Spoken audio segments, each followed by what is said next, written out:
시어머니의 호화로운 저택에서 열린 내 28번째 생일 축하 파티. 저녁 식사 도중 나는 메스꺼움과 현기증을 느꼈다.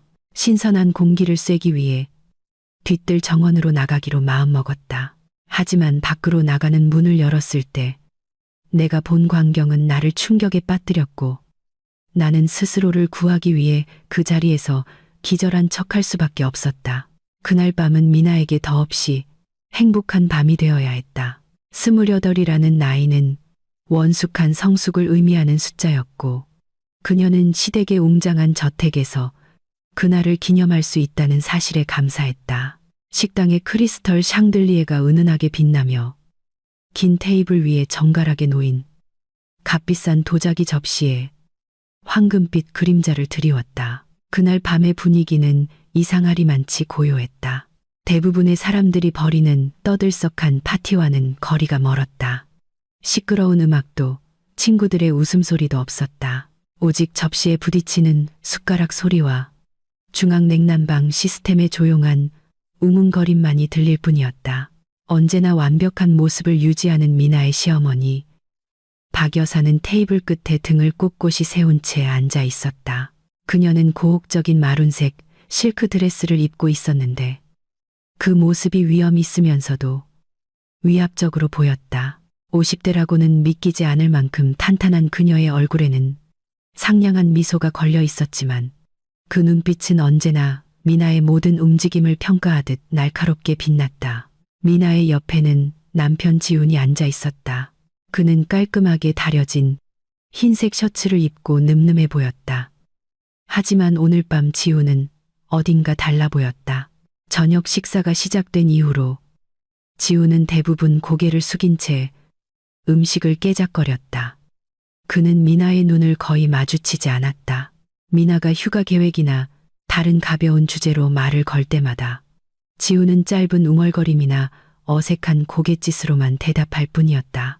미나는 남편이 최근 회사 일로 늦게까지 야근하는 일이 잦았기에 피곤해서 그럴 것이라고 생각했다.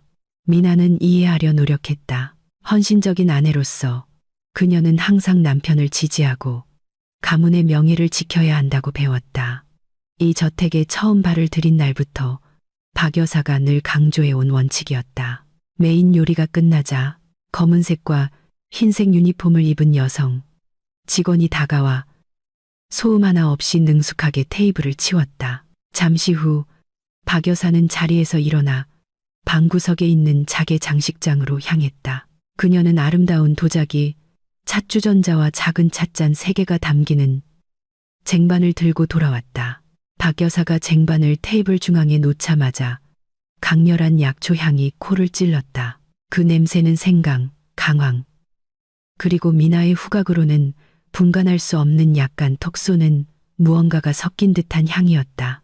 박 여사는 짙은 색의 차를 미나의 찻잔에 먼저 따르고 그 다음 지훈의 잔, 마지막으로 자신의 잔에 따랐다. 박 여사는 꾸며낸 듯한 부드러운 목소리로 이것이 가문의 대대로 내려오는 비법으로 만든 특별한 약초차라고 말했다.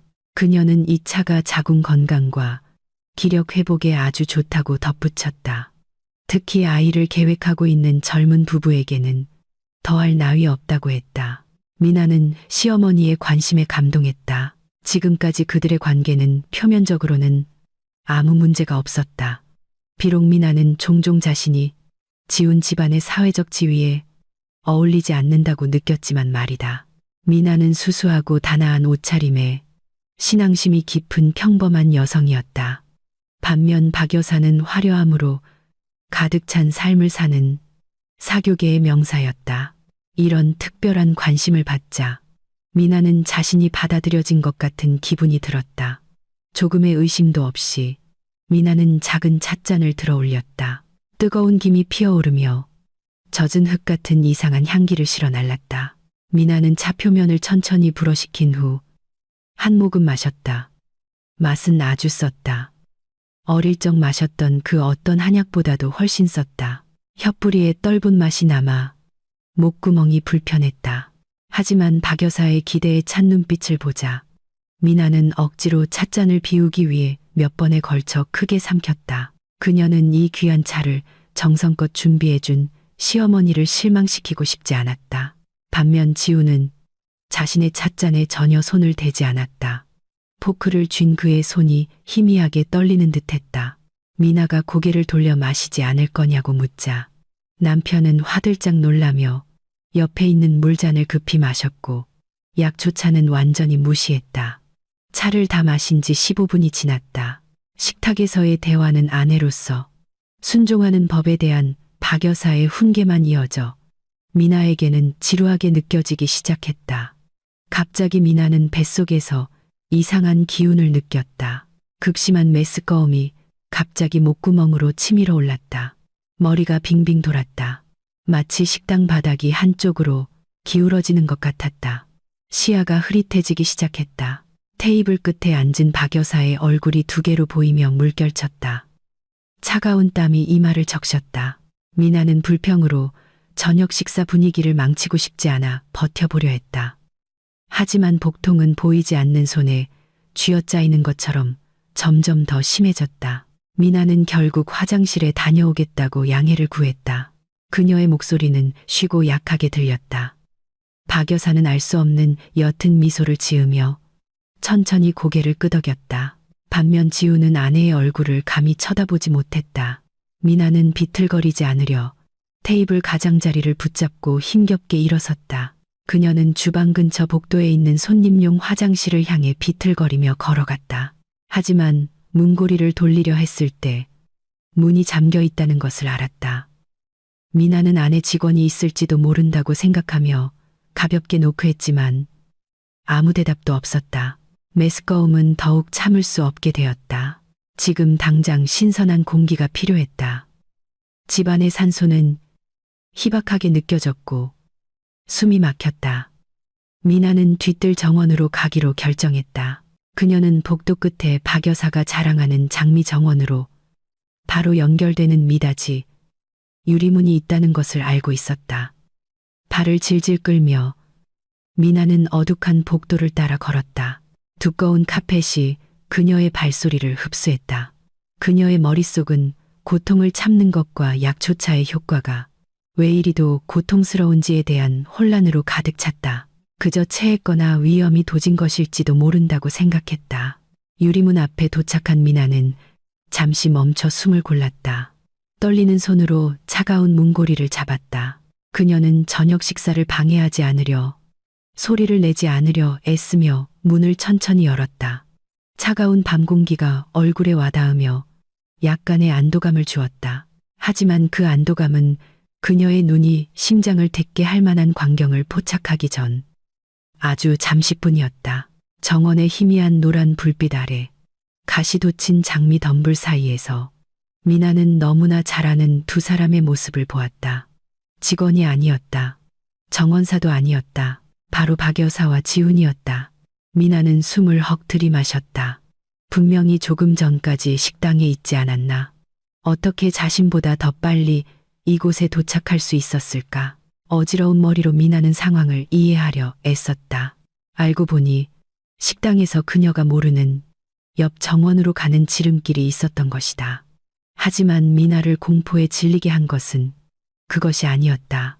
그들 둘이 하고 있는 행동이 진정한 공포의 근원이었다.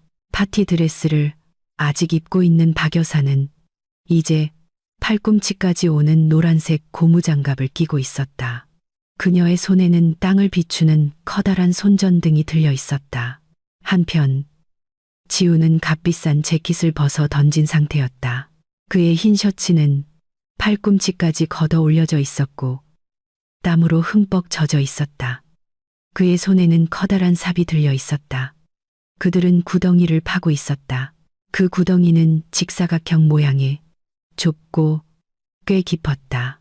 성인 한 명의 몸이 딱 들어갈 만한 크기였다. 그것은 새로운 장미나무를 심기 위한 구덩이가 아니었다. 그것은 무덤이었다. 미나는 숨을 참았다. 비명을 지르지 않기 위해 자신의 입을 손으로 막았다. 메스꺼움은 온몸에 퍼지는 아드레날린에 밀려 사라지는 듯했다. 그녀의 시선은 잔디 위에 놓인 물건들로 향했다. 구덩이 바로 옆에는 미나가 명절 때 쓰던 커다란 검은색 여행 가방이 있었다. 가방은 굳게 닫힌 채 세워져 있었다. 그 옆에는 고농도 바닥 세정제라고 쓰인 흰색 플라스틱 통 몇 개가 놓여 있었다. 그리고 가장 끔찍한 것은 그들 근처의 작은 정원 테이블 위에 A사 용지 한 장과 볼펜이 놓여 있다는 사실이었다. 어렴풋이 박 여사의 목소리가 밤바람을 타고 들려왔다. 그녀는 차갑고 단호한 목소리로 지훈에게 독이 곧 효과를 나타낼 테니 더 빨리 파라고 말했다. 박 여사는 미나가 경련을 일으키기 전에 구덩이가 준비되어야 한다고 언급했다. 그 말은 미나의 의식을 번개처럼 내리쳤다. 아까 그 약조차 그것은 임신을 돕는 보약이 아니었다. 그것은 독약이었다. 자신의 시어머니가 자신의 생일날에 자신을 독살하려 한 것이다. 미나는 온몸을 심하게 떨었다. 다리에 힘이 완전히 풀렸다. 그녀는 지훈이 겁에 질려 떨리는 목소리로 미나는 자기 아내라 차마 못하겠다고 말하는 것을 들었다. 하지만 박 여사는 참았던 고함으로 지훈의 말을 가로막았다. 박 여사는 다른 선택지가 없다고 말했다. 회사 부채 만기일이 다가왔고 모레 회계 감사가 있을 예정이었다. 미나는 희생양이 된 것이었다. 박 여사는 미나가 회사 돈을 횡령한 후 우울증으로 자살한 것으로 꾸미는 사악한 시나리오를 짜놓았다. 테이블 위의 종이는 미나가 저지르지도 않은 죄를 고백하는 내용으로 미리 준비된 거짓 유서였다. 그들은 미나의 시신을 이 정원에 묻고 얼굴을 화학약품으로 훼손시킨 뒤 미나가 돈을 가지고 집을 나갔다고 신고할 계획이었다. 그리고 그 유서는 다음 날 미나의 방에서 경찰에 의해 발견되어 미나가 정말로 삶을 끝내려 했거나 도망치려 했다는 알리바이가 될 것이었다. 미나는 세상이 무너지는 것을 느꼈다. 그녀가 존경하고 사랑했던 사람들이 사실은 괴물이었다. 그때 박 여사가 갑자기 누군가의 존재를 느낀 듯 뒤쪽 문을 향해 고개를 돌렸다. 미나는 도망칠 수 없다는 것을 알았다. 독 때문에 다리가 너무 약했고 만약 도망치려 한다면 지훈이 분명 삽을 들고 쫓아와 그녀를 끝장낼 것이었다. 극도의 공포 속에서 미나의 생존 본능이 발동했다. 그녀는 의식이 있는 것처럼 보여서는 안 되었다. 독이 완전히 작용했다고 그들이 믿게 만들어야 했다. 박 여사의 손전등 빛이 자신의 얼굴에 닿기 전에 미나는 일부러 차가운 테라스 바닥으로 몸을 내던졌다. 그녀는 마치 방금 기절했거나 급사한 것처럼 자연스러운 자세로 쓰러지도록 몸을 내맡겼다. 그녀는 눈을 질끈 감고 온몸의 근육을 이완시키고 숨을 참았다. 귓가에 서두르는 발소리가 다가오는 것이 들렸다. 심장이 가슴 속에서 미친 듯이 뛰었다. 혹시라도 이 격렬한 심장 박동 소리가 그들에게 들릴까봐 기도했다. 미나는 이제 문지방에 무력하게 누워 자신의 목숨을 삶과 죽음 사이의 연기력에 맡겼다. 그 발소리는 점점 더 가까워졌다. 테라스의 나무 바닥을 쿵쿵 울리는 소리는 무겁고 급했다. 미나는 차가운 타일에 붙은 귀 바로 옆에서 바닥의 진동을 느꼈다. 그녀는 계속 눈을 감고 거의 보이지 않을 정도로 숨을 가늘게 쉬려 애썼다. 박 여사의 값비싼 향수 냄새와 젖은 흙 냄새가 섞여 코를 찔렀다. 누군가의 손이 자신의 목에 닿아 맥박을 확인하는 것이 느껴졌다. 그 손은 거칠고 차가웠다. 땅을 파던 고무장갑을 아직 끼고 있는 박 여사의 손이 분명했다. 미나는 움찔하거나 침을 삼키지 않으려 온 힘을 다해 버텼다. 마치 망가진 헝겊 인형처럼 몸을 축 늘어뜨렸다. 박 여사의 목소리가 머리 바로 위에서 들려왔다. 짜증 섞인 속삭임이었다. 그녀는 지훈에게 독이 예상보다 빨리 퍼진 것 같다고 말했다. 아마도 미나의 몸이 마르고 약해서일 거라고. 박 여사는 미나의 죽음 때문이 아니라 무덤 구덩이가 아직 완전히 파이지 않았다는 사실 때문에 초조해하는 듯했다. 지훈은 뒤에서 흐느끼는 소리를 냈다. 미안하다는 말을 몇 번이고 중얼거렸다. 하지만 그 울음소리는 미나를 더욱 역겹게 만들었다. 지훈의 사과는 아무 의미가 없었다. 그는 결국 어머니가 이 살인 계획을 실행하도록 내버려 두었다. 어머니에 대한 지훈의 두려움은 미나에 대한 사랑보다 훨씬 컸다. 그것은 미나가 죽은 척하며 받아들여야 하는 쓰라린 현실이었다. 박 여사는 지훈에게 울음을 그치고 즉시 행동하라고 명령했다. 계획을 조금 변경해야 했다. 미나의 시신을 테라스에 그대로 둘 수는 없었다. 옆집 담장 너머의 이웃이나 잠에서 깰지도 모르는 직원에게 보일 위험이 있었다. 박 여사는 지훈에게 미나의 다리를 들라고 했다. 자신은 어깨 부분을 들겠다고 했다. 그들은 미나의 시신을 지하 자료실로 옮기기로 결정했다. 그 창고는 돌아가신 지훈의 아버지가 쓰던 서재로 수년간 사용되지 않았고 방음이 완벽했다. 정원의 구덩이가 완전히 준비될 때까지 시신을 잠시 숨겨두기에 완벽한 장소였다. 미나는 자신의 몸이 거칠게 들리는 것을 느꼈다. 머리가 뒤로 젖혀졌고 박 여사가 어깨를 강하게 움켜쥐는 고통을 참아야 했다. 그들은 그녀를 다시 집 안으로 끌고 들어가 주방 복도를 지나 지하로 이어지는 계단 문으로 향했다. 미나는 긴 속눈썹 사이로 살짝 엿보았다. 대리석 바닥이 거친 콘크리트 바닥으로 바뀌는 것을 보았다. 그들이 좁고 가파른 계단을 내려가기 시작하자 주변 공기는 축축하고 퀴퀴하게 변했다. 썩어가는 오래된 종이 냄새가 났다. 계단벽에 몸이 부딪힐 때마다 고통이 생생하게 느껴졌다. 하지만 미나는 신음 소리를 내지 않으려 자신의 혀를 깨물었다.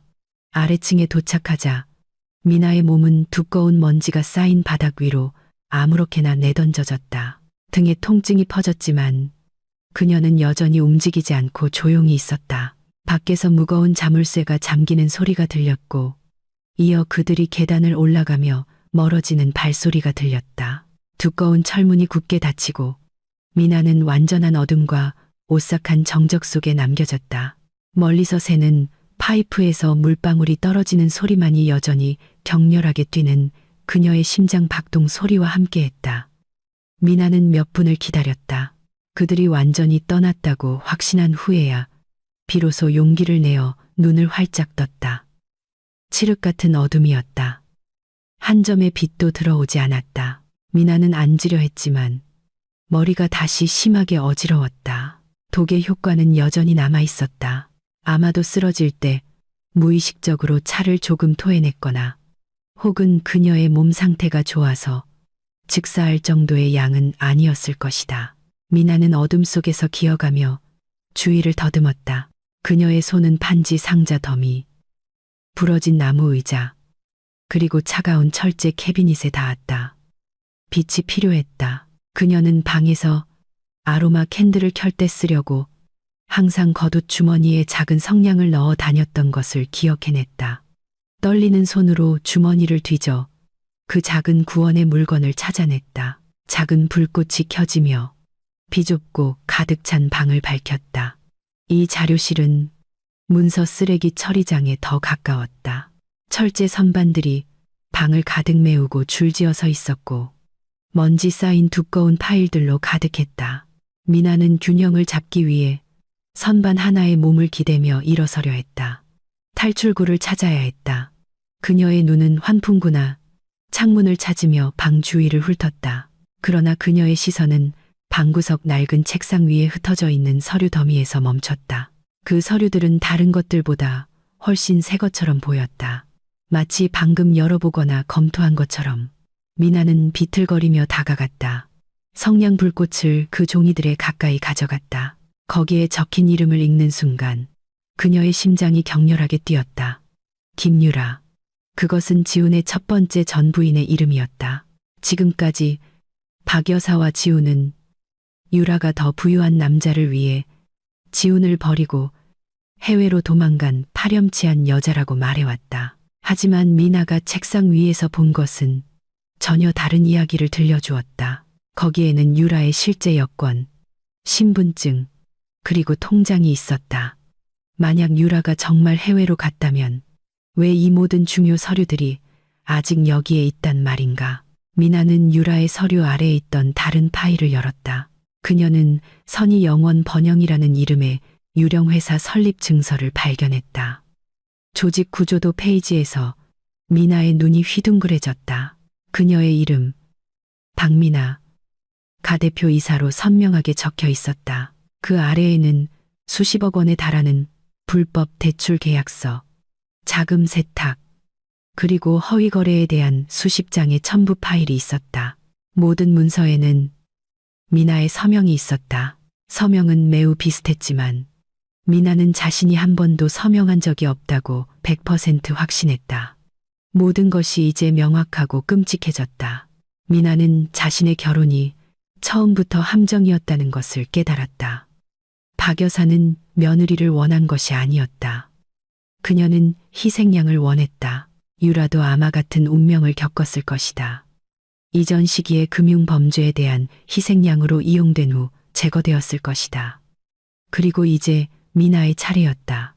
남겨진 유라의 여권은 그 불쌍한 여자가 이 집을 살아서 떠나지 못했다는 침묵의 증거였다. 아마도 유라의 시신 역시 이 넓은 부지 어딘가에 묻혀 있을 것이다. 어쩌면 수영장 아래나 차고 기초 공사 아래. 미나의 두려움은 불타오르는 분노로 바뀌었다. 그녀는 유라처럼 끝나고 싶지 않았다. 이 저주받은 가족의 죄를 뒤집어 쓴 채 어이없이 죽고 싶지 않았다. 미나는 무기로 쓸만한 것을 찾기 위해 낡은 책상 서랍을 거칠게 뒤졌다. 맨 아래 서랍에서 그녀의 손이 작은 유리병에 닿았다. 그녀는 병을 들어 박 여사의 손글씨로 쓰인 라벨을 읽었다. 약초독, 해독제, 감초. 알고 보니 박 여사는 해독제를 여기에 보관하고 있었다. 아마도 실수로 자신이 그 차를 마시거나 계획이 갑자기 변경될 경우를 대비해서였을 것이다. 생각할 겨를도 없이 미나는 병 안의 내용물을 마셨다. 아까에 쓴 독과는 반대로 달콤하고 따뜻한 맛이 났다. 해독제를 마신 지 잠시 후 미나의 시야가 조금 더 선명해지기 시작했다. 메스꺼움이 서서히 가라앉으며 그녀의 근육에 새로운 힘을 주었다. 하지만 그 안도감은 오래가지 않았다. 다시 계단을 내려오는 발소리가 들렸다. 누군가 오고 있었다. 미나는 패닉에 빠졌다. 그녀는 성냥불을 끄고 해독제 병을 다시 겉옷 주머니에 넣었다. 숨을 시간이 없었다. 유일한 선택은 원래 자세로 돌아가는 것이었다. 미나는 즉시 차가운 바닥에 몸을 뉘었다. 아까 내던져졌던 바로 그 자리에 뻣뻣하고 생명 없는 것처럼 보이기 위해서였다. 무거운 철문이 날카로운 삐걱거리는 소리와 함께 열렸다. 손전등 빛이 어둠을 가르며 눈부시게 들어왔다. 꽉 감은 눈꺼풀 사이로 미나는 들어오는 인물의 그림자를 볼 수 있었다. 박 여사였다. 이번에는 그녀 혼자였다. 그녀의 손에는 삽이나 삽자루가 아닌 두툼한 소파 쿠션이 들려 있었다. 박 여사는 끔찍할 정도로 차분한 걸음으로 다가왔다. 그녀는 미나의 몸 바로 옆에 서서 며느리의 얼굴에 손전등을 비췄다. 미나는 숨을 참으며 가슴의 움직임을 멈추려 했었다. 박 여사는 나지막이 중얼거렸다. 그녀의 목소리는 만족스러우면서도 잔인하게 들렸다. 나중에 놀랄 일이 없도록 묻기 전에 미나가 확실히 죽었는지 확인해야 한다고 말했다. 박 여사는 몸을 숙여 그 쿠션을 미나의 얼굴 위로 높이 쳐들었다. 그녀를 질식시켜 숨통을 끊을 준비를 했다. 미나는 이번에는 연기만으로는 자신을 구할 수 없다는 것을 알았다. 두툼한 소파 쿠션이 공중에 떠 있었다. 미나의 얼굴에서 불과 몇 센티미터 떨어진 곳에서 쿠션에서 나는 먼지와 방향제 냄새가 코를 찔렀다. 마치 자신을 영원히 떠나보낼 죽음의 향기 같았다. 미나의 심장은 너무나 세차게 뛰어서 그 조용한 방에서 박 여사에게 들릴까봐 두려웠다. 감은 눈꺼풀 뒤에서 미나는 마지막 저항을 할 준비를 했다. 만약 그 쿠션이 정말로 자신의 얼굴을 누른다면 그녀는 눈을 뜨고 시어머니의 얼굴을 핥히고 있는 힘껏 소리치리라 맹세했다. 무슨 일이 일어나든 상관없었다. 하지만 지금으로서는 최선의 전략은 기적이 오거나 박 여사가 마음을 바꾸길 바라며 가만히 있는 것이었다. 박 여사는 쿠션을 바로 누르지 않았다. 그녀는 마치 며느리의 목숨을 쥔 절대 권력의 순간을 즐기는 듯 그 자세를 유지했다. 박 여사의 무거운 한숨 소리가 들렸고 이어 억눌린 증오로 가득 찬 나지막한 중얼거림이 따랐다. 그녀는 처음부터 미나가 마음에 들지 않았다고 속삭였다. 그녀는 미나를 분수도 모르는 시골뜨기 여자라고 칭하며 비록 도구로 쓰일지언정 이런 명문가에 들어온 것만으로도 감사해야 한다고 말했다. 박 여사는 지난 2년간 착한 척하는 것이 얼마나 힘들었는지 불평했다. 자신이 맛없다고 생각하는 미나의 요리를 칭찬하거나 촌스럽다고 여기는 미나의 옷차림을 칭찬하는 것들 말이다. 그 말들은 물리적인 폭력보다 훨씬 더 고통스러웠다. 미나는 그동안 받아온 달콤한 미소와 애정이 단지 자신을 방심하게 만들기 위한 잔인한 연극이었다는 것을 깨달았다. 박 여사의 팔 근육이 미나의 얼굴에 쿠션을 누르기 위해 긴장하는 바로 그 순간 위층에서 큰 폭발음이 들렸다. 마치 무거운 물건이 유리에 떨어지는 듯한 굉음이었다. 이어 손님들의 당황한 비명 소리가 들렸다. 박 여사는 깜짝 놀랐다. 그녀의 손에 있던 쿠션이 풀려 미나의 가슴 위로 떨어졌지만 얼굴을 덮지는 않았다. 박 여사는 창백한 얼굴로 창고 문 쪽을 돌아보았다. 멀리서 두꺼운 문 너머로 어머니를 부르는 지훈의 비명소리가 들려왔다. 그의 목소리는 주방에 불이 났다고 외치며 히스테릭하게 들렸다. 박 여사의 집중력은 지금 당장 미나를 죽일 것인가 아니면 소방관과 경찰의 주의를 끌 수 있는 화재로부터 자신의 호화로운 집을 구할 것인가 사이에서 순간적으로 갈라졌다. 박 여사의 우선순위가 바뀌었다. 그녀는 짜증스럽게 코웃음을 치며 분풀이로 미나의 다리를 한 번 걷어차고는 몸을 돌렸다. 그녀는 독이 미나를 완전히 마비시켰을 테니 어디로도 도망치지 못할 것이라고 중얼거렸다. 박 여사는 쿠션을 대충 집어 방구석에 아무렇게나 던져버리고는 서둘러 자료실을 나갔다. 무거운 철문이 다시 한번 쾅 소리를 내며 닫혔다. 이어 열쇠가 2번 돌아가는 소리가 들리며 미나는 다시 어둠 속에 갇혔다. 박 여사의 발소리가 콘크리트 계단을 빠르게 올라가며 멀어졌고 지하 공간에는 다시 오싹한 정적이 감돌았다. 박 여사가 완전히 떠났다고 확신한 후 미나는 눈을 떴다. 숨을 헐떡였다. 마치 물속에서 막 나온 사람처럼 최대한 많은 산소를 들이마셨다. 그녀는 즉시 차가운 바닥에서 일어났다. 몸은 여전히 독의 영향으로 약간 힘이 없었다. 하지만 아까 마신 약초 해독제 덕분에 힘이 서서히 회복되고 있었다. 미나는 시간이 많지 않다는 것을 알았다. 위층의 소동은 일시적인 지연일 뿐이었다. 상황이 통제되면 박 여사나 지훈이 그녀를 무덤으로 끌고 가기 위해 돌아올 것이었다. 미나는 다시 작은 성냥불을 켜고 아까 그 서류들이 흩어져 있던 낡은 책상으로 비틀거리며 걸어갔다. 더 많이 알아야 했다. 이 가족의 범죄가 얼마나 깊은지 알아야 그들을 파멸시킬 수 있었다. 미나는 떨리는 손으로 종이 더미를 파헤쳤다. 유령 회사 서류 아래에서 그녀는 검은 가죽 표지의 작은 수첩을 발견했다. 그것은 유라의 일기장이었다.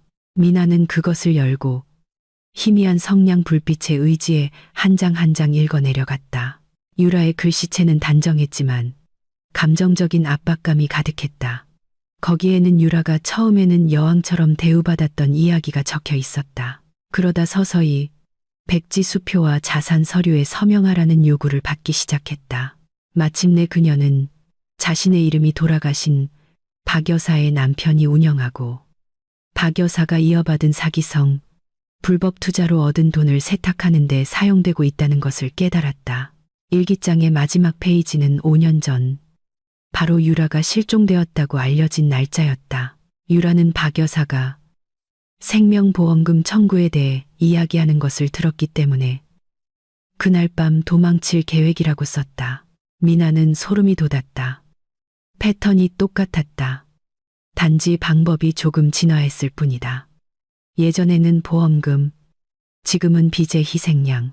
미나는 또한 멍든 유라의 사진이 담긴 갈색 봉투를 발견했다. 살해당하기 전에 유라는 은폐된 가정 폭력을 겪었던 것이다.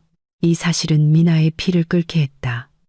그녀의 두려움은 이제 강철 같은 결의로 변했다. 그녀는 단지 자신의 목숨을 위해 싸우는 것이 아니었다. 지금 자신이 서 있는 곳에서 멀지 않은 곳에 시신이 묻혀 있을지도 모르는 유라의 정의를 위해서도 싸워야 했다. 미나는 유라의 일기장과 위조 서명이 된 빚 증명 서류 몇 장을 옷 안쪽에 안전하게 숨겼다. 이 증거가 자신과 함께 묻히게 놔둘 수 없었다. 그녀의 눈은 사용할 만한 것을 찾으며 다시 한번 방 주위를 훑었다. 방구석에서 낡고 녹슨 쇠지렛대를 발견했다. 미나는 그것을 집어들었다. 무겁고 차가웠다. 만약 지훈이나 박 여사가 다시 들어온다면 미나는 더 이상 기절한 척하지 않으리라 맹세했다. 필요하다면 그들의 머리를 내리칠 것이었다. 하지만 그녀는 두 사람을 상대로 한 육탄전이 최선의 방법이 아니라는 것을 깨달았다. 밖에는 경비원도 있었다. 들키지 않고 이 방을 빠져나가야 했다. 미나는 철문을 밀어보았지만 밖에서 단단히 잠겨 있었다. 어깨로 부딪혀 보았지만 문은 너무 견고했다. 위층에 소란이 잦아드는 소리가 들리자 공포가 다시 엄습하기 시작했다. 그 말은 소동이 해결되었다는 뜻이었다. 그들이 곧 돌아올 것이었다. 미나는 뒷걸음질 쳤다. 그녀의 눈은 필사적으로 틈을 찾았다. 시선은 위쪽 벽에 있는 사각형 모양의 작은 환풍구에 꽂혔다. 거의 천장에 닿을 듯했다. 환풍구는 쇠창살로 막혀 있었지만 낡고 녹슬어 보였다. 그것이 정문을 제외한 유일한 탈출구였다. 문제는 그 위치가 너무 높다는 것이었다. 바닥에서 거의 3미터 높이였고 방 안에는 사다리가 없었다. 미나는 서류로 가득 찬 낡은 책상을 환풍구 아래로 끌고 갔고 그 위에 부러진 나무 의자를 쌓았다. 그 구조물은 불안정하고 위험해 보였다. 하지만 미나에게는 다른 선택지가 없었다. 미나는 조심스럽게 낡은 책상 위로 올라갔다. 그녀의 체중 아래에서 나무 책상이 크게 삐걱거려 심장이 철렁했다. 그녀는 그 다음 쌓아 올린 의자 위로 올라갔다. 다리가 균형을 잡으려 떨렸다. 쌓인 구조물이 흔들렸다. 하지만 미나는 손으로 환풍구 창살을 잡는 데 성공했다. 쇠창살은 차갑고 거칠었으며 거미줄로 가득했다.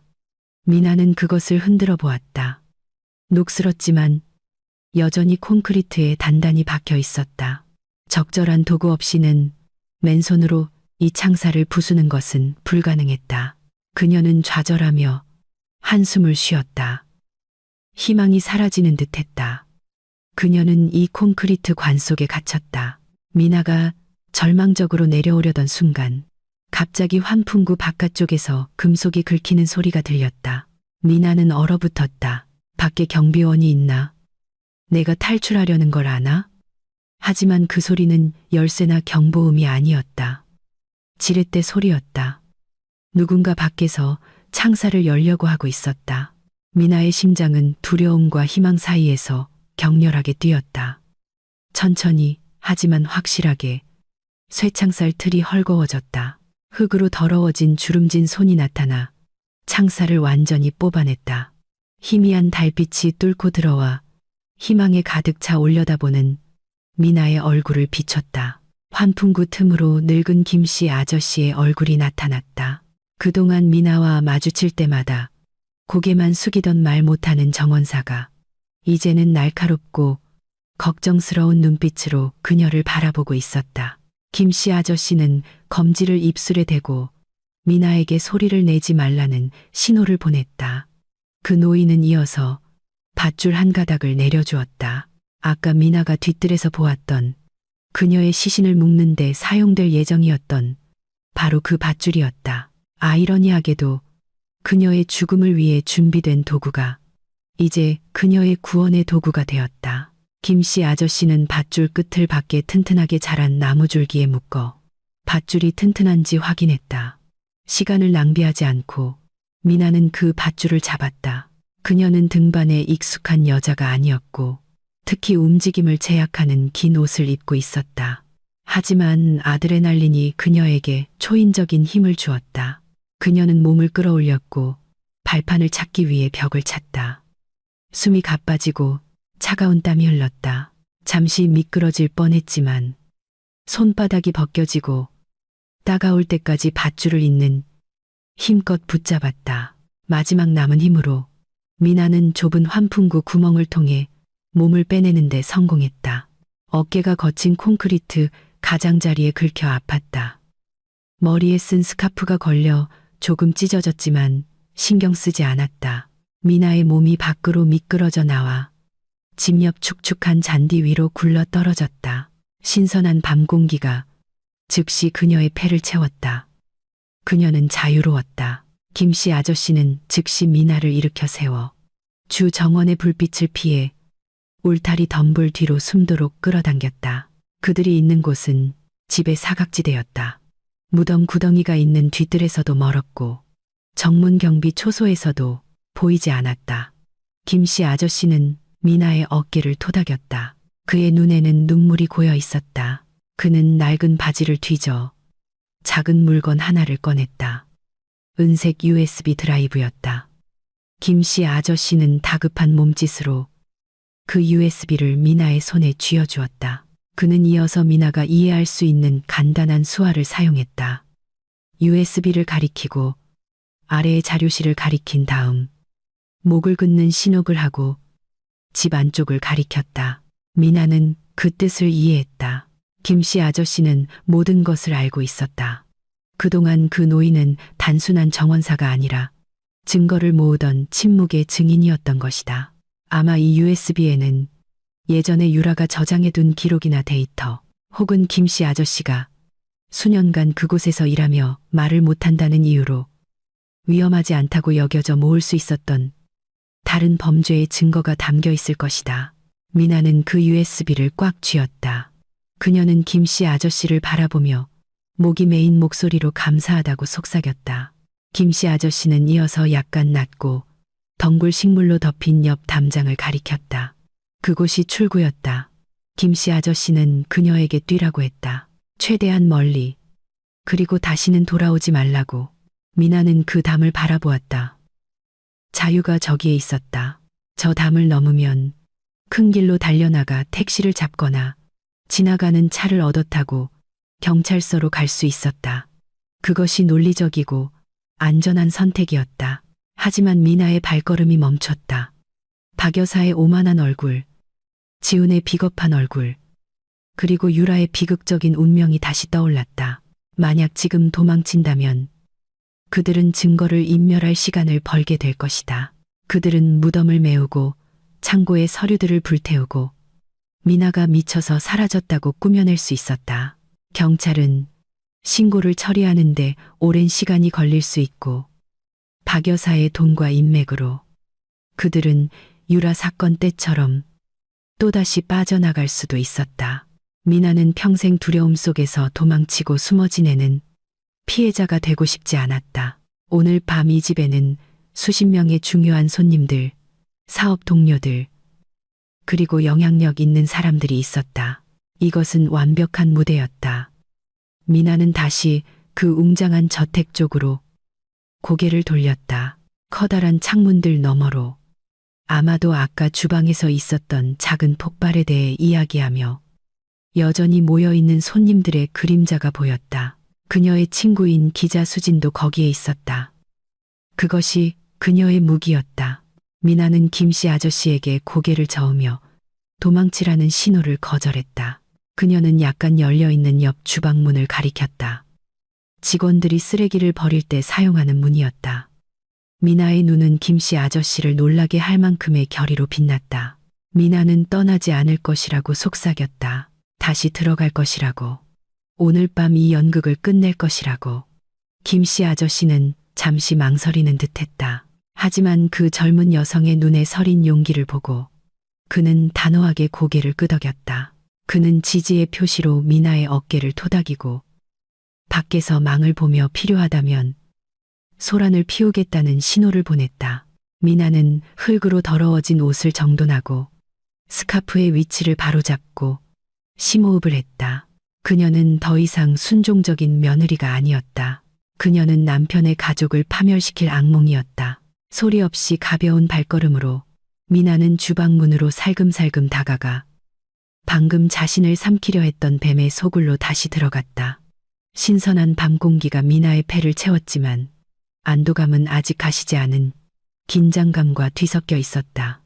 그녀 앞에는 세월의 등이 굽은 늙은 김씨 아저씨가 서 있었다. 희미한 달빛에 비친 그의 주름진 얼굴에는 깊은 걱정에 골이 패어 있었다.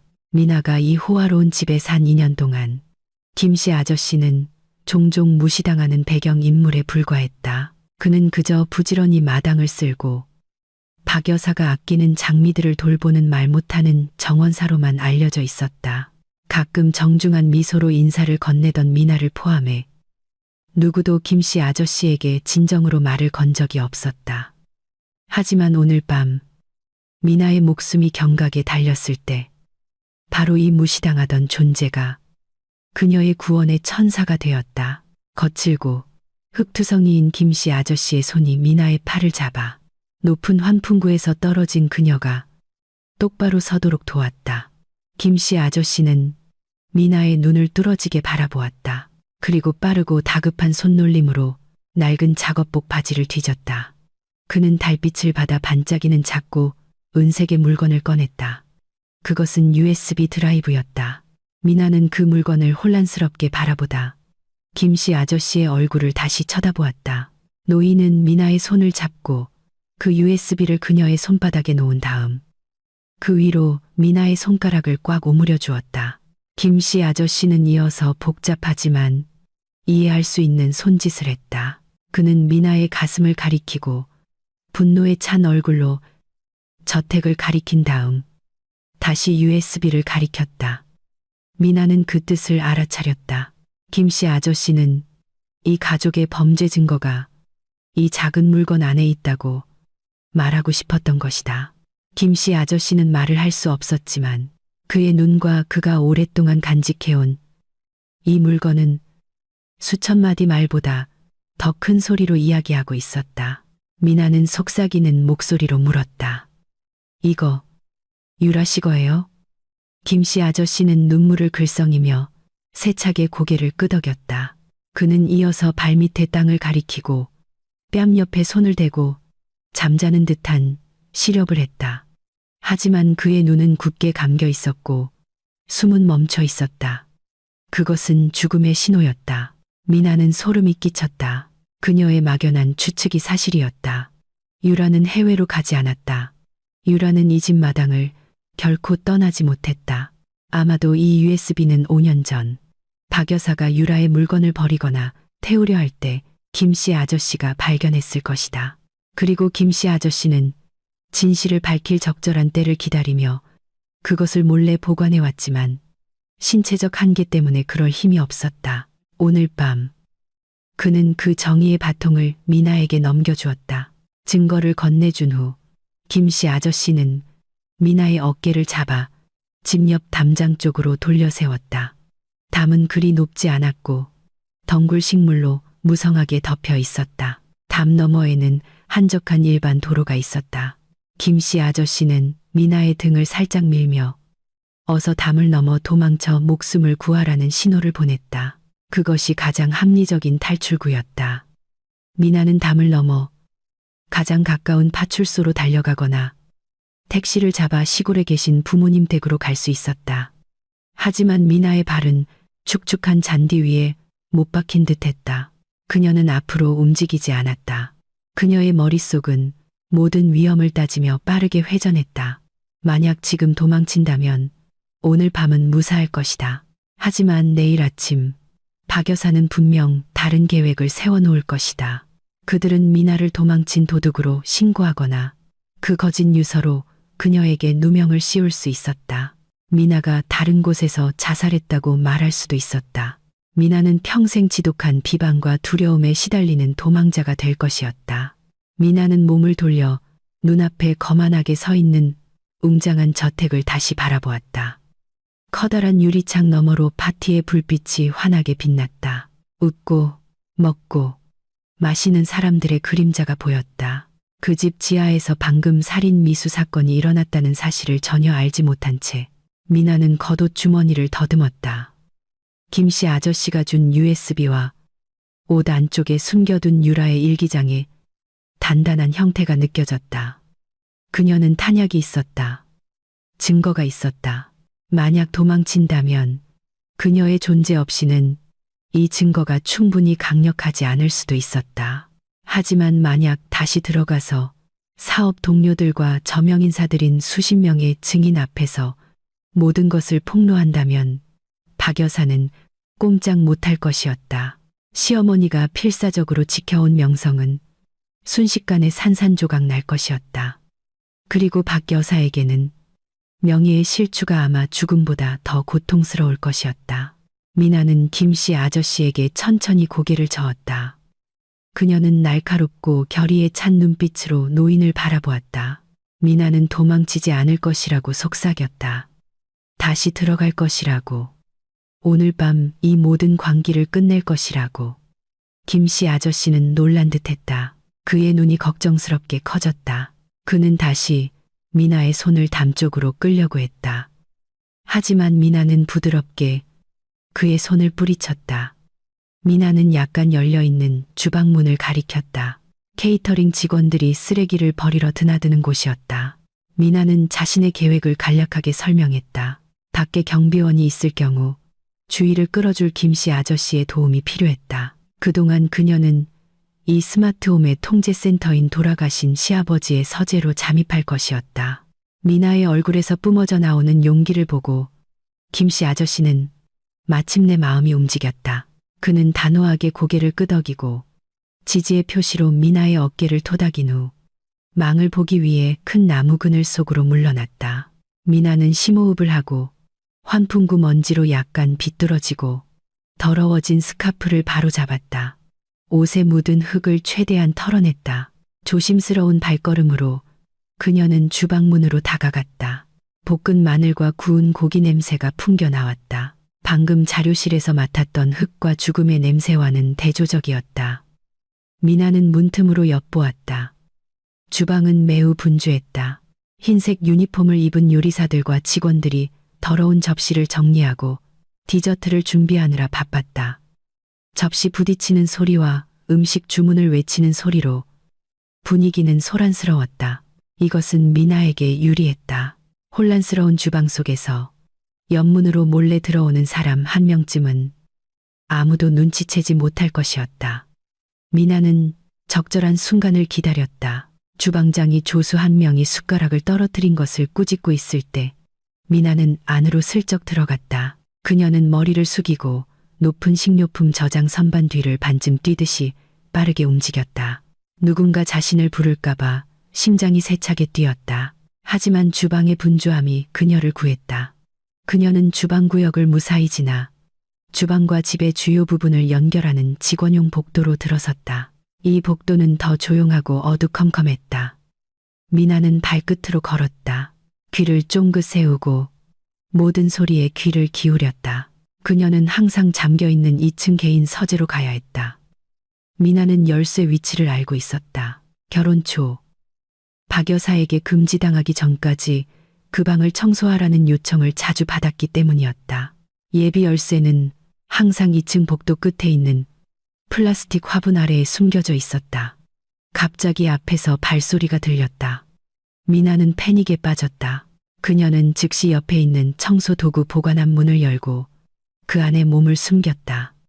코를 찌르는 바닥 세정제 냄새는 뒤뜰의 화학약품 통을 떠올리게 해 다시 속이 메스꺼워졌다. 보관함 문틈으로 그녀는 빈잔이 담긴 쟁반을 들고 지나가는 2명의 여성 직원을 보았다. 그들은 지훈이 아까 주방에서 물을 마시며 창백하고 땀을 흘리는 모습에 대해 험담하고 있었다. 그들이 지나간 후 미나는 숨어있던 곳에서 나왔다. 시간을 낭비할 수 없었다. 지훈은 곧 그녀의 상태를 확인하거나 무덤으로 옮기기 위해 자료실로 돌아올 것이었다. 만약 지훈이 자료실이 비어 있는 것을 발견하면 추격이 시작될 것이었다. 그 일이 일어나기 전에 통제실에 도착해야 했다. 그녀는 마지막 결전의 장으로 향하며 집 뒤편에 있는 직원용 계단을 솜털처럼 가볍게 올라갔다. 미나가 집에 숨겨진 복도 사이를 몰래 이동하며 고군분투하는 동안 지우는 복잡한 심경으로 자료실로 향하는 콘크리트 계단을 내려가고 있었다. 그의 손에는 반쯤 남은 생수병이 들려 있었다. 그는 방금 주방에서 마음을 진정시키고 창백한 얼굴을 씻고 오는 길이었다. 어머니의 명령이 여전히 귓가에 맴돌았다. 10분 더 기다렸다가 필요하면 추가 마취제를 주사하러 내려가. 그리고 거실을 지나지 않도록 지하 통로를 통해 미나의 시신을 즉시 뒤뜰로 옮겨. 지우는 자신이 하고 있는 일에 구역질이 났다. 오늘 아침 식사 때 자신에게 미소 짓던 미나의 얼굴이 계속해서 머릿속을 맴돌았다. 하지만 어머니에 대한 두려움이 훨씬 더 컸다. 어릴 때부터 지우는 박 여사에게 절대 반항하지 않도록 교육받았다. 그의 인생에서 어머니는 절대적인 법이었다. 지우는 자료실의 철문 앞에 도착했다. 그는 주머니를 뒤져 보관해둔 자물쇠 열쇠를 찾았다. 손이 심하게 떨려 열쇠가 자물쇠 구멍에 들어가기 전에 2번이나 떨어뜨릴 뻔했다. 딸깍하는 소리가 조용한 지하 복도에 울려 퍼졌다. 지우는 무거운 철문을 천천히 밀었다. 그는 미나의 시신이 바닥에 뻣뻣하게 누워 움직이지 않기를 바랐다. 이미 죽어서 자신이 할 일이라고는 묻는 것밖에 없기를. 지우는 휴대폰 손전등을 켜고 방 중앙을 비췄다. 하얀 불빛이 먼지 쌓인 콘크리트 바닥을 훑었다. 지훈의 심장이 는 듯했다. 바닥은 비어 있었다. 미나의 시신은 거기에 없었다. 단지 한때 몸이 누워있던 자리를 나타내는 밀려난 먼지 자국만 있을 뿐이었다. 지훈은 눈을 동그랗게 뜨고 당황하여 손전등을 방 구석구석으로 향했다. 그는 어머니가 가져왔던 소파 쿠션이 구석에 버려져 있는 것을 보았다. 그는 방구석의 낡은 책상이 자리를 옮겼고 그 위에 부서진 나무 의자가 이상하게 쌓여 있는 것을 보았다. 지훈의 손전등 빛은 의자 더미를 따라 위로 올라가 위쪽 벽의 환풍구 구멍에서 멈췄다. 쇠창살은 빠져서 사라졌고 어두운 구멍만 채란히 남아 있었다. 엄청난 공포가 지훈을 덮쳤다. 미나가 도망쳤다. 독 때문에 죽어가고 있다고 생각했던 아내가 기어오르고 탈출할 힘이 아직 남아 있었던 것이다. 다리에 힘이 풀려 그는 거의 쓰러질 뻔했다. 만약 미나가 탈출해서 경찰에 신고하면 그의 인생은 끝장이었다. 그를 기다리는 것은 감옥뿐만이 아니었다. 분명 폭발할 어머니의 분노도 있었다. 지우는 의자 더미로 달려가 밖을 보려고 기어오르려 했지만 초조함에 미끄러져 넘어졌다. 그는 즉시 어머니에게 알려야 했다. 모든 것이 너무 늦기 전에 박 여사에게 경고해야 했다. 귀신에 쫓기는 사람처럼 숨을 헐떡이며 지우는 창고를 뛰쳐나와 모든 원래 계획을 잊은 채 콘크리트 계단을 2칸씩 뛰어 올라갔다. 위층에서는 파티 분위기가 절정에 달해 있었다. 넓은 메인 거실은 우아한 미니 연회장으로 변신해 있었다. 크리스털 샹들리에가 따뜻한 빛을 발산했다. 고급 스피커에서는 클래식 음악이 부드럽게 흘러나왔다. 박 여사는 방 중앙에 서서 우아하게 마이크를 잡고 있었다. 그녀는 모든 사람의 주목을 받고 있었다. 그녀의 얼굴은 환하게 빛났고 미소는 완벽하게 피어 있었다. 마치 세상에서 가장 행복한 여인인 것처럼. 그녀의 손에는 잔혹함의 흔적이나 흙먼지 하나 없었다. 그녀는 손님들을 다시 만나기 전에 손을 씻고 값비싼 향수를 뿌렸다. 박 여사는 진심 어리고 사랑이 넘치는 것처럼 조절된 목소리로 짧은 연설을 하고 있었다. 그녀는 며느리 미나를 얼마나 사랑하는지에 대해 이야기했다. 그녀는 미나가 케이크를 자르기 위해 그들 가운데 함께하지 못하는 것에 대해 손님들에게 사과했다. 박 여사는 미나가 이 행사를 준비하느라 피곤해서 갑자기 몸이 안 좋아져 지금 위층 방에서 쉬고 있다고 거짓말을 꾸며냈다. 손님들은 공감하며 고개를 끄덕였다. 몇몇 사교계 부인들은 박 여사가 얼마나 이해심 많은 시어머니인지 칭찬하며 속삭였다. 미나의 친구 수지는 뷔페 테이블 근처에 서서 음료수 잔을 들고 있었다. 그녀는 미간을 찌푸렸다. 그녀의 기자 본능이 무언가 이상하다고 느끼고 있었다. 미나는 행사, 특히 자신의 생일 파티를 떠날 사람이 아니었다. 단지 몸이 안 좋다는 이유로 자신에게 문자 한 통 보내지 않고 말이다. 수지는 아까부터 미나에게 몇 번이나 전화를 걸었지만 휴대폰은 꺼져 있었다. 그때 2층으로 몰래 잠입하는데 성공한 미나는 아래 거실이 내려다 보이는 실내 발코니 난간 뒤에서 엿보고 있었다. 그녀는 아래에서 멋진 연기를 펼치고 있는 박 여사를 볼 수 있었다. 역겨움이 미나의 가슴을 가득 채웠다. 그녀는 너무나 완벽한 위선을 보았다. 그 상냥한 미소 뒤에는 방금 자신을 죽이려 했던 괴물이 있었다. 미나는 손에 든 USB를 꽉 쥐었다. 그녀는 오른쪽 복도 쪽으로 천천히 이동했다. 돌아가신 지훈 아버지의 서재가 있는 곳이었다. 모든 사람이 아래층에 있었기 때문에 복도는 조용했다. 미나는 용이 새겨진 견고한 나무 문 앞에 도착했다.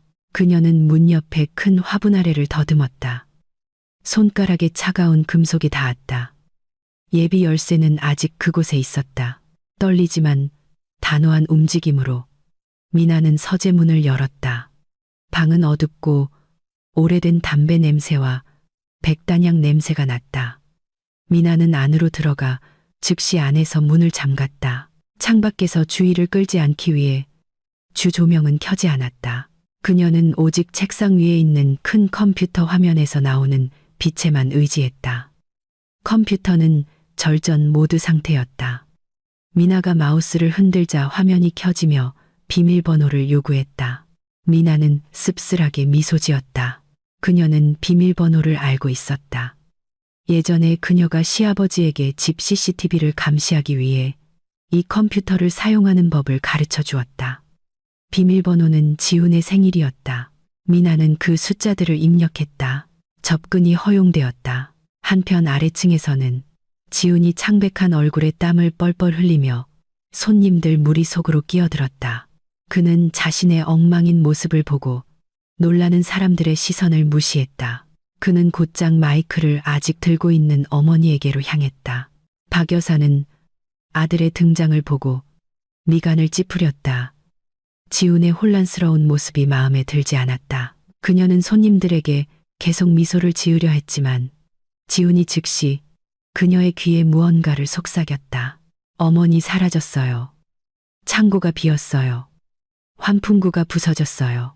거의 울먹이는 떨리는 목소리로 지훈이 속삭였다. 박 여사의 얼굴에서 미소가 순식간에 사라졌다. 그녀의 얼굴은 차가운 돌가면으로 변했다. 손에 든 마이크가 날카로운 소리를 냈다. 너무 세게 쥐어서 몇몇 손님들이 귀를 막았다. 박 여사는 마이크를 내리고 지훈을 날카롭게 쳐다보았다. 그녀의 눈은 끔찍한 분노를 뿜어냈다. 하지만 박 여사가 명령을 내리거나 더 반응하기 전에 방의 불이 갑자기 깜빡였다. 부드럽게 흐르던 클래식 음악이 갑자기 멈추고 방 곳곳의 스피커에서 시끄러운 잡음이 들렸다. 2층 서재에서 미나는 시아버지의 커다란 가죽 의자에 앉아 있었다. 그녀의 손가락들이 키보드 위에서 춤을 추었다. 그녀는 김씨 아저씨에게 받은 USB를 꽂고 컴퓨터 시스템을 거실의 메인 프로젝터에 연결했다. 그녀는 또한 CCTV 카메라와 스마트홈의 스피커 시스템 제어권을 장악했다. 미나는 뒤뜰의 보안 카메라 녹화 영상을 보여주는 모니터 화면을 보았다. 무덤 구덩이의 모습이 선명하게 보였다. 미나는 심호흡을 했다. 그녀의 손가락이 엔터키 위를 맴돌았다. 이제 진짜 쇼가 시작될 시간이었다. 박 여사의 연극 쇼가 아니라 모든 것을 파괴할 진실의 쇼였다. 귀를 찢을 듯한 잡음이 날카로운 칼처럼 파티 분위기를 갈랐다. 가벼운 음식과 음료를 즐기며 담소를 나누던 하객들은 즉시 침묵했다. 잔들이 서둘러 테이블에 놓였고 모든 시선은 거실 주벽에 걸린 거대한 프로젝터 스크린에 쏠렸다. 평소 그 스크린은 행복한 가족의 추억 사진, 콜라주나 돌아가신 지훈 아버지의 사업 프레젠테이션을 보여주는 데 사용되었다. 하지만 오늘 밤 그 스크린은 전혀 다른 것을 보여주고 있었다. 그 방에 있는 모든 사람의 삶을 영원히 바꿔놓을 무언가를. 어두운 2층 서재에서 미나는 차가운 가죽 의자에 꼿꼿이 앉아 있었다. 여전히 떨리는 그녀의 손가락이 굳은 결의로 엔터 키를 힘껏 눌렀다. 그녀는 이 호화로운 저택의 모든 전자 기능을 제어하는 스마트 홈 시스템을 장악했다. 그녀가 취한 첫 번째 조치는 모든 출입구를 잠그는 것이었다. 모든 정문, 옆문, 그리고 정원문에서 동시에 딸깍하는 소리가 들렸다. 정교한 자동 잠금 장치는 이제 외부의 위험으로부터 거주자를 보호하는 것이 아니라 내부의 위험이 도망치지 못하도록 가두는 역할을 했다. 박 여사와 지우는 자신들의 부패와 함께 갇혔다. 그들이 그토록 감명 깊게 보이려 애썼던 수십 쌍의 눈앞에서 프로젝터 스크린에 정적인 공백을 대체하며 첫 번째 이미지가 서서히 나타났다. 그것은 영상이 아니라 고해상도로 스캔된 일련의 디지털 문서였다. 선명하게 드러난 첫 번째 문서는 유령회사 선의 영원 번영의 설립 증서였다. 흰색 배경 위에 검은 글씨는 앞줄에 서 있던 손님들에게 명확하게 읽혔다. 거기에는 박미나라는 이름이 100% 지분을 가진 대표이사로 적혀 있었다. 그 옆에는 수백억 원에 달하는 엄청난 금액의 인감날인된 대출 계약서, 스캔본이 나타났다. 미나의 서명과 함께였지만 어딘가 어색해 보였다. 누군가 그녀의 필체를 흉내내려 한 위조의 결과가 분명했다. 군중 사이에서 속삭임이 시작되었다. 한 중견 사업 동료는 눈을 가늘게 떴다. 그 문서를 대규모 사기 사건에서 들어본 적 있는 불법 투자 계약서 종류로 알아보았다. 방 중앙에 뻣뻣하게 서 있던 박 여사. 그녀의 얼굴이 종이처럼 하얗게 질렸다. 그녀는 웃으려 했다. 히스테릭하고 억지스러운 공허한 웃음이었다. 그녀는 손님들에게 이것은 기술적인 실수이며 자신의 컴퓨터 시스템이 장난꾸러기에게 해킹당했거나 혹은 미나가 끔찍한 생일 장난을 치고 있는 것이라고 소리쳤다. 그녀는 손을 흔들며 직원에게 프로젝터를 끄라고 신호를 보냈다. 하지만 닥쳐온 혼란에 아무 직원도 감히 움직이지 못했다. 어머니 옆에 서 있던 지우는 넋이 나간 사람처럼 보였다. 그는 그 문서가 무엇인지 정확히 알고 있었다. 그것은 그들이 미나를 물리적으로 죽이기 전에 법적으로 준비해둔 그녀의 사망 증명서였다. 하지만 미나는 아직 끝나지 않았다. 통제실에서 그녀는 다음 파일을 클릭했다. 이번에는 스크린에 김유라라는 이름의 여권과 신분증 사진이 표시되었다. 아름답지만 슬퍼 보이는 유라의 얼굴이 화면에 크게 나타났다. 그 옆에는 유령회사의 계좌에서 박 여사의 개인 계좌로 의심스러운 자금 흐름을 보여주는 은행 거래 내역이 나타났다. 바로 유라가 실종된 날과 같은 날짜였다. 그리고 가장 충격적인 것은 미나가 조금 전 서재의 문서 스캐너를 이용해 스캔한 유라의 일기장 한 페이지였다. 두려움 때문에 흐트러진 유라의 손글씨가 선명하게 읽혔다. 그들이 또 서명하라고 강요했어. 박 여사님은 내 이름으로 보험을 들었다고 했어. 오늘 밤이 내 마지막 밤이 될까봐 두려워. 충격의 파도가 방을 휩쓸었다. 아까까지만 해도 혼란스러워하던 손님들은 이제 공포를 느끼기 시작했다.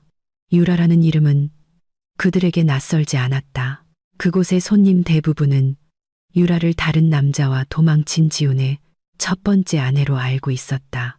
스크린에 나타난 증거는 정반대의 이야기를 들려주고 있었다. 미나의 친구 수지는 손으로 입을 막았다.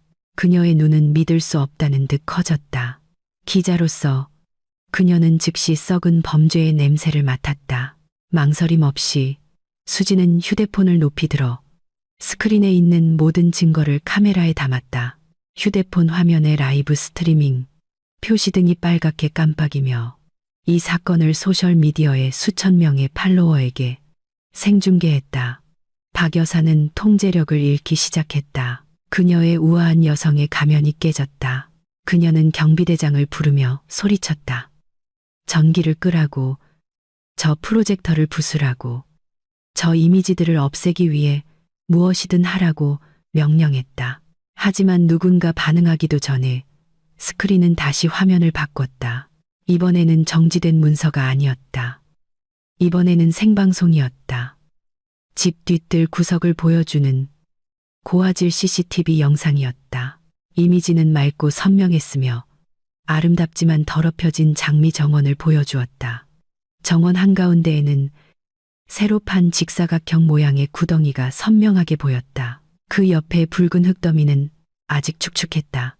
구덩이 근처에는 미나의 옷가방, 화학약품 통 몇 개, 그리고 아무렇게나 버려진 삽이 놓여 있었다. 그 광경은 너무나 현실적이고 끔찍했다. 그것은 나무를 심기 위한 구덩이가 아니었다. 누구든 그것을 보면 무슨 모양인지 정확히 알 수 있었다. 그것은 준비된 무덤이었다. 주인을 기다리는 방 안의 분위기는 완전한 혼란으로 바뀌었다. 몇몇 여성 손님들은 무덤 구덩이를 보고 히스테릭하게 비명을 질렀다. 남자들은 긴장된 얼굴로 서로를 쳐다보았다. 끔찍한 현실이 그들을 덮쳤다. 그들은 살인자의 집에 있었다. 이 생일 파티는 사형 집행을 위한 위장에 불과했다. 박 여사는 비틀거리며 뒤로 물러나다 뷔페 테이블에 부딪혔고 접시와 잔들이 산산조각나며 떨어졌다. 유리가 깨지는 소리는 마치 유죄 판결을 내리는 판사의 망치 소리 같았다. 지우는 무릎을 꿇고 두 손으로 얼굴을 가렸다. 그의 몸은 심하게 떨렸다. 그는 더 이상 자신의 죄를 숨길 수 없었다. 위층에서 미나는 뺨을 타고 흐르는 눈물과 함께 모니터 화면을 바라보았다. 슬픔의 눈물이 아니었다. 그동안 자신을 똑함매던 두려움으로부터의 해방의 눈물이었다. 그녀는 그들의 반응을 보았다. 박 여사의 눈에 서린 공포를 보았다. 아까 자료실에 누워있을 때 미나가 느꼈던 것과 같은 공포였다. 정의는 느린 법에 의해서가 아니라 대중 앞에서 발가 벗겨진 진실에 의해 집행되고 있었다. 미나는 거실 스피커에 연결된 인터콤 마이크를 잡았다. 그녀는 통화 버튼을 눌렀다. 검지손가락이 그 버튼을 강하게 눌렀다. 마치 이 전쟁을 끝낼 총의 방아쇠를 누르는 것처럼 그녀의 거친 숨소리가 스피커를 통해 들려왔다. 아래의 방 전체에 울려 퍼지며 모든 사람이 소리의 근원을 찾아 고개를 들게 했다. 여러분, 좋은 밤입니다. 미나의 목소리는 떨렸지만 또렷했다. 방 구석구석을 채우고 그녀의 고통을 침묵으로 지켜본 호화로운 벽에 반사되었다. 죄송해요. 제가 케이크를 자를 수가 없네요. 사랑하는 시어머니와 남편으로부터 제 목숨을 구하느라 바빴거든요. 스피커를 통해 울려 퍼지는 미나의 목소리는 프로젝터 스크린의 시각적 혼란과 대조적으로 방안을 오싹한 침묵으로 다시 감쌌다. 손님들은 각자의 자리에 얼어붙었다. 그들의 눈은 그 목소리의 주인을 찾으며 2층을 훑었다. 숨을 헐떡이며 뷔페 테이블에 기대어 있던 박 여사는 증오에 찬 시선으로 위를 올려다보았다. 창백했던 그녀의 얼굴은 이제 폭발 직전의 분노를 참느라 붉게 달아올라 있었다. 그녀는 자신의 연극이 끝났음을 깨달았다. 더 이상 좋은 시어머니인 척할 필요가 없었다. 더 이상 이미지를 지킬 필요도 없었다. 미나가 모든 것을 파괴했다. 명예, 재정계획, 그리고 미래를 단 몇 분 만에. 박 여사가 쉬고 날카로운 목소리로 비명을 질렀다. 평소 사용하던 정중한 말투와는 거리가 멀었다. 그녀는 마치 손으로 미나의 목소리를 막을 수 있다는 듯이 천장을 향해 손가락질했다. 미쳤어. 내 며느리는 미쳤어. 이 집 시스템을 해킹해서 날 모함하는 거야. 믿지 마세요. 쟤는 정신병자야. 쟤네 가난한 부모처럼. 지독한 비방이 박 여사의 입에서 쏟아져 나왔다. 그녀는 마지막 순간에 사실을 뒤집으려 미나의 인격을 공격하기 시작했다.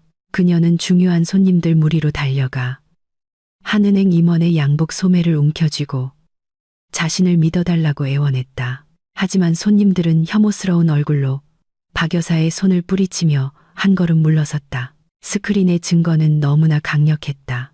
무덤 구덩이는 너무나 현실적이었고 그 문서들은 미친 사람의 조작이라고 하기에는 너무나 상세했다. 여전히 라이브 스트리밍을 위해 휴대폰을 들고 있던 수진이 박 여사에게 다가가 그 중년 여성의 얼굴에 바로 카메라를 들이댔다. 수진의 휴대폰 화면에는 댓글이 빠르게 올라갔다. 수천 명의 네티즌이 저주하고 비난했다. 심지어 이미 경찰에 신고했다는 사람도 있었다. 제가 미쳤다고요? 미나의 목소리가 다시 들려왔다. 이번에는 더 차분하고 더 차가웠다.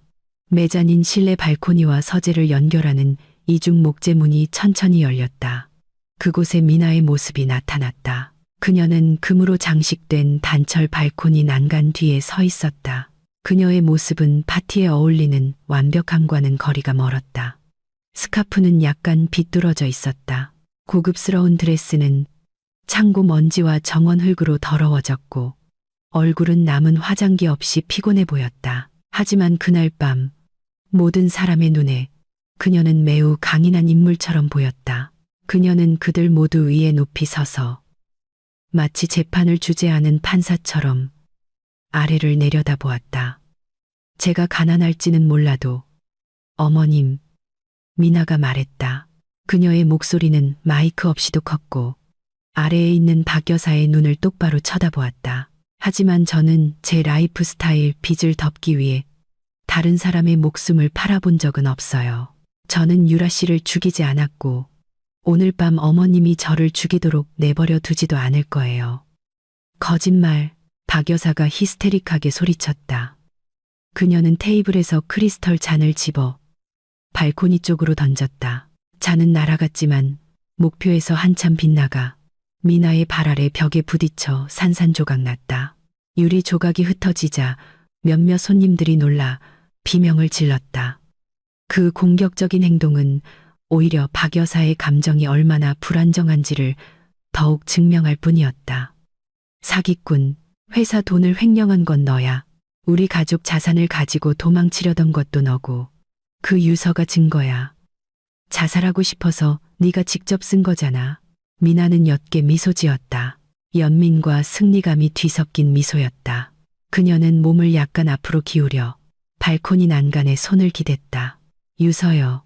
미나가 도전적인 어조로 물었다. 어머님이 아까 뒤뜰 테이블에 놓아두신 깔끔하게 타이핑된 그 편지 말씀이신가요? 제가 창고에서 죽은 줄 알고 나서 지훈 씨 주머니에 넣어두라고 시키신 그 편지요? 모든 시선이 이제 지훈을 향했다. 그는 여전히 바닥에 무릎을 꿇고 있었다. 길을 잃고 겁에 질린 어린아이처럼 보였다. 차가운 땀이 그의 얼굴을 적셨다. 자신의 이름이 불리자 지훈은 고개를 들었고 그의 눈은 미나의 눈과 마주쳤다. 그 눈에는 용서를 구하는 빛이 있었지만 미나는 이미 마음을 닫았다. 지훈은 공범이었다. 지훈은 아내가 독살당하는 것을 보고도 가만히 있었던 남자였다. 지훈의 무력함은 그 자체로 범죄였다. 지훈 씨, 미나가 부드럽지만 단호하게 불렀다. 그들에게 보여줘요. 어머님이 억지로 보관하게 한 그 거짓 유서를 보여주세요. 아니면 나중에 경찰이 당신 몸을 수색하게 할 건가요? 지훈은 떨었다. 그의 손은 반사적으로 바닥 옆에 놓아둔 재킷 주머니로 향했다. 그러다 그는 재킷을 입고 있지 않다는 것을 깨달았다. 그는 바지 주머니를 더듬었다. 편지는 거기에 깔끔하게 접혀 있었다. 그는 망설였다. 그는 어머니를 쳐다보았다. 박 여사는 눈을 부릅떴다. 그녀의 눈은 지훈에게 가만히 있거나 도망치라고 명령하고 있었다. 하지만 지훈은 주위를 둘러보았다. 문들은 잠겨 있었다. 수십 명의 사람들이 의심스러운 눈초리로 그를 쳐다보고 있었다. 수진이 가까운 거리에서 그의 얼굴을 녹화하고 있었다. 그 압박감은 연약한 지훈의 정신에는 너무 컸다. 심하게 떨리는 손으로 지훈은 바지 주머니를 뒤졌다. 그는 접힌 종이 한 장을 꺼냈다. 종이는 그의 손땀으로 축축했다. 그는 감히 그것을 펴보지 못하고 그저 힘없이 들고만 있었다. 그 행동은 말없는 유죄 인정이었다. 주지마. 박 여사가 비명을 질렀다. 그녀는 아들 쪽으로 달려들어 그 종이를 빼앗으려 했다. 하지만 건장한 두 명의 남성 손님이 이들에게 완전히 속았다고 느낀 사업 동료들이 재빨리 박 여사의 몸을 제지했다. 그녀는 미친 사람처럼 몸부림치며 입에 담지 못할 거친 욕설을 퍼부었다. 그녀의 사교계 명사의 가면은 완전히 박살나 절망에 빠진 범죄자의 본 모습만 남았다. 놔줘. 너희들 내가 누군지 몰라. 이 집 주인은 나야. 박 여사가 소리쳤다. 침이 사방으로 튀었다. 지훈아, 도망쳐. 그 종이 찢어버려. 이 멍청한 놈. 쓸모없는 자식. 미나는 아래의 비참한 광경을 텅 빈 마음으로 바라보았다. 이것이 그녀가 그토록 우러러보던 가족이었다. 이것이 그녀가 하늘처럼 존경하던 시어머니였다. 알고 보니 서로를 잡아먹는 범죄자 집단에 불과했다. 이제 그만해요. 미나가 말했다. 그녀는 보안 시스템에 연결된 휴대폰의 버튼을 눌렀다. 정문 잠금 장치는 풀었어요. 경찰이 이미 문 앞에 와 있어요. 마치 미나의 말에 화답하듯 멀리서 울부짖는 사이렌 소리가 들려왔다. 점점 더 가까워지더니 집마당 바로 앞에서 멈췄다. 파란색과 빨간색 경광등 불빛이 창문 커튼을 뚫고 들어와 파티장의 벽에 경고의 색깔들을 비췄다. 손님들이 길을 터주기 시작했다. 박 여사의 공포는 절정에 달했다. 그녀는 붙잡히면 자신의 운명이 끝장이라는 것을 알았다. 그녀의 시선은 필사적으로 탈출구를 찾았지만 사방이 막혀 있었다. 그녀의 시선은 다시 위로 미나에게로 향했다. 그 시선은 순수한 살인자의 시선으로 변했다. 만약 자신이 망가져야 한다면 미나도 함께 끌고 갈 것이었다. 박 여사는 자신을 붙잡고 있는 손님의 팔을 물어뜯었고 그 남자는 고통의 비명을 지르며 손을 놓았다. 어디서 났는지 모를 힘으로 박 여사는 하이힐을 벗어 던지고 방 중앙에 아름답게 구부러진 큰 계단을 향해 달려갔다. 그녀는 출구로 달려간 것이 아니었다. 그녀는 위로 미나를 향해 달려갔다. 넌 죽어야 해. 박 여사가 맨발로 계단을 두 칸씩 뛰어 올라가며 외쳤다. 그녀의 손은 계단 난간을 움켜쥐었다. 그녀의 얼굴은 무섭게 일그러져 있었다. 내가 망가지면 너도 죽어야 해. 미나. 손님들이 미나에게 경고하며 소리쳤다. 지우는 무슨 일이 일어날지 감히 볼 수 없어 눈을 감았다. 미나는 뒤로 물러서지 않았다.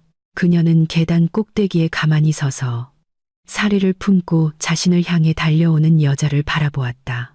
미나는 이것이 마지막 대결이라는 것을 알았다. 그녀는 피해자가 되는 것에 지쳤다. 도망치는 것에 지쳤다. 이번에는 그 악마를 정면으로 마주할 것이었다. 미나는 충돌에 대비하며 발코니 난간을 꽉 잡았다. 한편 박 여사는 점점 더 가까워졌다. 곧 닥쳐올 업보를 가지고서 박 여사의 맨발이 나무 계단을 밟는 소리가 마치 죽음의 시계 소리처럼 방 전체에 울려 퍼졌다. 중년 여성은 절망과 순수한 증오에 아드레날린에 힘입어 비정상적인 속도로 달렸다. 그녀의 마룬색 드레스가 뒤로 끌렸다. 길고 부드러운 실크 천이 때때로 계단 난간 끝에 걸렸지만 날카로운 천 찢어지는 소리가 날 때까지 억지로 당겨졌다. 박 여사의 얼굴은 더 이상 문명인의 얼굴이 아니었다. 눈은 안구에서 거의 튀어나올 듯 부릅떠졌고 목의 핏줄은 팽팽하게 섰으며 입은 분노로 꽉 담은 이빨을 드러내며 일그러져 있었다. 그녀는 더 이상 존경받는 시어머니나 안주인이 아니었다. 궁지에 몰려 길을 막는 누구든 갈기갈기 찢을 준비가 된 야수였다. 미나는 계단 꼭대기 주계단과 메자닌 발코니를 잇는 2층의 평평한 공간에 조각상처럼 서 있었다. 그녀의 손은 차가운 단철 난간을 꽉 쥐고 있었다. 손마디가 하얗게 변했고 심장은 터질 듯이 가슴을 세차게 두드렸다. 하지만 그녀의 발은 대리석 바닥에 단단히 뿌리내리고 있었다. 그녀는 한치도 물러서지 않았다. 이 2년의 결혼 생활 동안 미나는 항상 물러서는 쪽이었다. 박 여사가 비꼬았을 때도 항상 양보했다. 박 여사가 꾸짖었을 때도 항상 고개를 숙였고 지훈이 자신을 편들어주지 않았을 때도 항상 침묵했다. 하지만 오늘 밤 그녀의 삶과 죽음을 결정하는 이 순간에 미나는 물러서기를 멈추기로 결심했다. 그녀는 만약 방이나 서재로 도망친다면 박 여사가 계속 쫓아올 것이라는 것을 깨달았다. 이것은 여기서 모든 증인들 앞에서 공개된 장소에서 끝나야 했다. 아래층에서 초대 손님들은 공포에 질려 비명을 질렀다.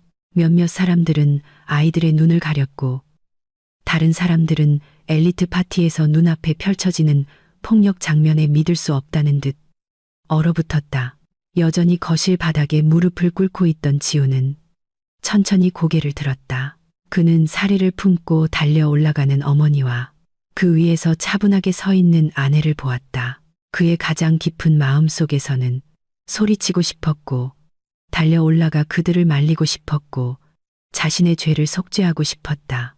하지만 그의 몸은 그를 배신했다. 다리는 넘쳐나는 두려움과 죄책감에 마비된 듯했다. 그는 그저 지켜볼 수밖에 없었다. 자신의 가족이 파멸하는 비극의 수동적인 관객이 될 뿐이었다. 몇 시간 전 어머니가 미나의 차에 독을 타는 것을 그저 지켜보았을 때처럼 박 여사는 이제 계단의 절반에 도달했다. 그녀의 숨소리는 쇠를 가는 소리처럼 거칠고 무겁게 들렸다. 그녀는 거친 욕설과 함께 미나의 이름을 외치며 미나를 자신의 인생 파멸의 원인으로 은혜도 모르는 도둑으로 비난했다.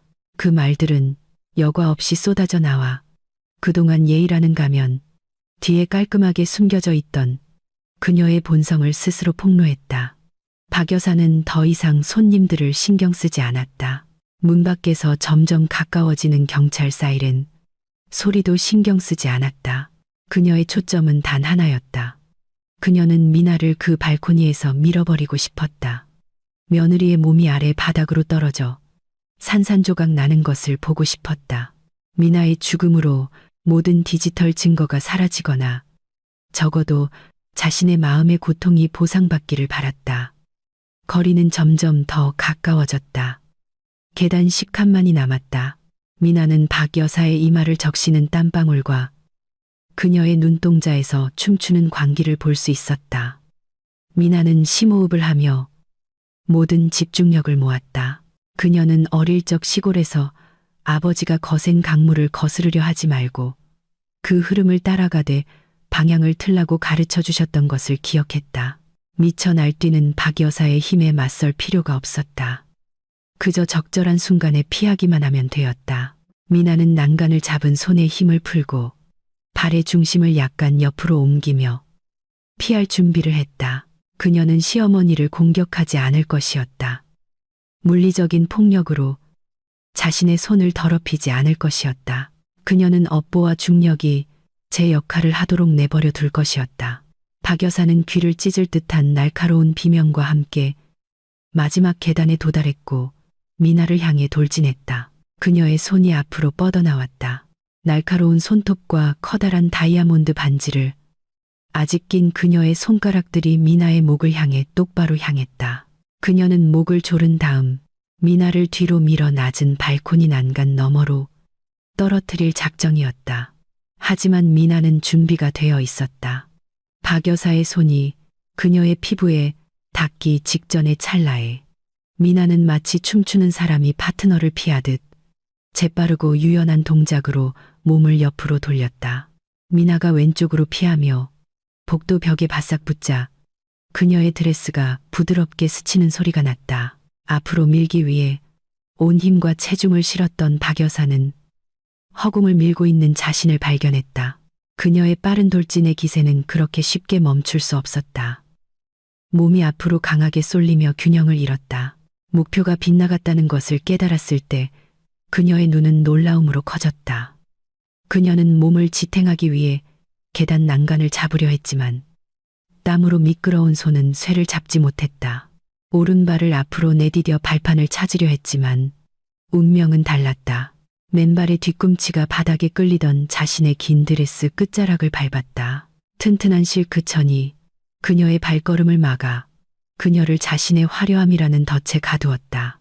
세상은 미나에게 슬로우 모션으로 움직이는 듯했다. 그녀는 박 여사의 얼굴이 분노에 찬 표정에서 순수한 공포의 표정으로 변하는 것을 보았다. 박 여사의 입이 오자 모양으로 벌어졌지만 아무 소리도 나오지 않았다. 그 여성의 몸은 맨 위 계단의 경계를 넘어 앞으로 쏠렸다. 그녀는 미나에게 부딪혀 떨어진 것이 아니라 방금 힘들게 올라온 계단을 굴러 떨어졌다.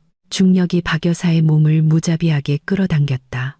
그녀의 몸은 단단하고 날카로운 대리석 계단을 굴러 내려가며 고통스러운 쿵 소리와 함께 계단 하나하나에 부딪혔다. 아래의 손님들은 히스테릭하게 비명을 지르며 마치 깔릴까 두려운 듯 계단 밑에서 물러났다. 지우는 눈을 질끈 감고 두 손으로 귀를 막았다. 대리석과 뼈가 부딪히는 소리를 차마 들을 수 없었다. 박 여사는 통제불능 상태로 계속 굴렀다. 그녀의 화려한 드레스가 붉은 수혜처럼 그녀의 몸을 감쌌다. 그녀는 허공을 허우적거리며 떨어지는 것을 멈추려 했지만 헛수고였다. 그녀의 몸은 빠르게 미끄러져 내려가다 마침내 바닥에 부딪혔고 듣는 이들을 소름 돋게 하는 우두둑 소리가 났다. 그녀는 이상한 자세로 착지했다. 다리는 부자연스러운 방향으로 꺾여 있었고 머리는 화강한 바닥에 세게 부딪혔다. 순간 방 안은 완전한 침묵에 휩싸였다. 음악은 멈췄고 비명도 그쳤다. 모든 시선은 계단 밑에 조용히 쓰러져 있는 박 여사의 모습에 고정되었다. 바로 그녀의 영광의 무대가 되어야 했던 파티장 한가운데 머리에서 신선한 피가 천천히 흘러나오기 시작했다. 반짝이는 바닥을 적시며 온통 흰색인 파티 장식과 대조되는 붉은 웅덩이를 만들었다. 움직임도 숨소리도 없었다. 오직 무겁고 가슴을 짓누르는 오싹한 정적만이 공중에 매달려 있었다. 미나는 발코니 위에서 아래를 내려다보았다. 가슴이 오르락 내리락하며 숨을 골랐다. 그녀는 승리감을 느끼지 못했다. 폭발적인 만족감도 느끼지 못했다. 그녀가 느낀 것은 극도의 피로감과 깊은 연민뿐이었다. 애정 때문이 아니라 재물과 권력에 그토록 집착했던 한 사람의 인생의 끝이 얼마나 비참한지를 보고 느끼는 연민이었다. 박 여사는 다른 사람의 고통 위에 쌓아 올린 높이의 정점에서 문자 그대로 그리고 비유적으로 추락했다. 미나는 약간 드러난 목을 가리며 스카프를 여몄다. 그녀는 여전히 꼿꼿이 서 있었다. 무사했고 온전했으며 살아있었다. 그녀는 이제 떨면서 어머니의 몸으로 기어가는 지훈을 바라보았다. 소리 없이 울고 있었다. 이 가족 드라마는 가장 비극적이면서도 가장 공정한 방식으로 절정에 달했다. 지훈이 축 늘어진 어머니의 손에 닿는 바로 그 순간 집의 정문이 세게 부서지며 열렸다. 그 소리는 침묵을 깨고 모든 사람을 현실로 되돌려 놓았다. 방탄조끼를 입은 제복 차림의 경찰관들이 무기를 경계하며 겨눈 채 들이닥쳤다. 그들 뒤로 박 형사가 단호한 얼굴로 들어섰다. 그의 옆에는 수진이 여전히 휴대폰을 들고 이제 수백만 명이 시청한 그녀의 라이브 스트리밍의 마지막 장으로 법 집행관들의 도착을 녹화하고 있었다. 세상의 정의가 마침내 도착했다. 방금 계단에서 일어난 자연의 정의를 뒤따라서 경찰이 들이닥친 후의 혼란은 조직적인 혼란이었다. 하객들의 공황과는 달리 경찰관들은 높은 효율성으로 움직였다. 박 형사는 즉시 부하들에게 현장을 확보하라고 명령했다. 박 여사의 시신 주변 지역은 즉시 밝은 노란색 경찰 통제선으로 둘러싸여 화려한 파티의 세계와 피비린내 나는 범죄의 현실을 분리했다. 경찰 일행과 함께 온 의료팀이 즉시 박 여사에게 달려가 능숙하게 그녀의 생체 신호를 확인했다. 여전히 약간 힘이 없는 다리로 천천히 계단을 내려오던 미나는 한 의료진이 동료에게 조용히 고개를 젓고는 박 여사에게 목 보호대를 채운 후들것에 올리는 것을 보았다. 박 여사는 죽지 않았다. 그녀의 눈은 뜨여 있었고 크리스털 샹들리에로 가득한 방의 천장을 멍하니 응시하고 있었다. 하지만 그녀의 시선에는 무언가 이상한 점이 있었다. 안구는 왼쪽과 오른쪽으로 불안하게 움직였지만 몸은 돌 조각상처럼 뻣뻣하게 굳어 있었다. 입은 약간 벌어져 한쪽으로 기울었고 통제할 수 없이 침이 흘러내렸다. 그녀는 소리치고 싶었고 자신을 만지는 경찰들을 욕하고 싶었고 지훈에게 자신을 도우라고 명령하고 싶었다. 하지만 그녀의 목구멍에서는 거칠고 불분명한 신음소리 외에는 아무 소리도 나오지 않았다. 현장의 의사는 박 형사에게 박 여사가 머리에 심한 충격과 아까 분노했을 때의 극심한 혈압 상승으로 인해 척추 손상과 뇌출혈성, 뇌졸중을 겪었을 가능성이 높다고 속삭였다. 이 상태는 의학 용어로 그녀를 자신의 몸 안에 가두게 될 것이었다. 의식은 완전히 있지만 전신이 마비되고 말을 못하게 되는 것이다. 미나는 아래층에 도착했을 때 그 희미한 진단을 들었다. 그녀는 잠시 멍해졌다. 업보는 매우 구체적인 방식으로 찾아왔다. 평생 입으로 비방을 퍼뜨리고 사람들을 조종하고 말 못하는 김씨 아저씨의 신체적 결함을 모욕했던 박 여사는 이제 평생 말을 못하는 형벌을 받게 되었다. 모든 것을 통제하고 싶어 했던 그녀는 이제 자신의 새끼손가락조차 통제할 수 없게 되었다. 그녀는 남은 생을 침대에서 보내게 될 것이었다. 오직 보고 들을 수만 있을 뿐. 항의하거나 누구에게도 해를 끼칠 수 없게. 그것은 어떤 쇠창살 감옥보다도 훨씬 더 고통스러운 감옥이었다.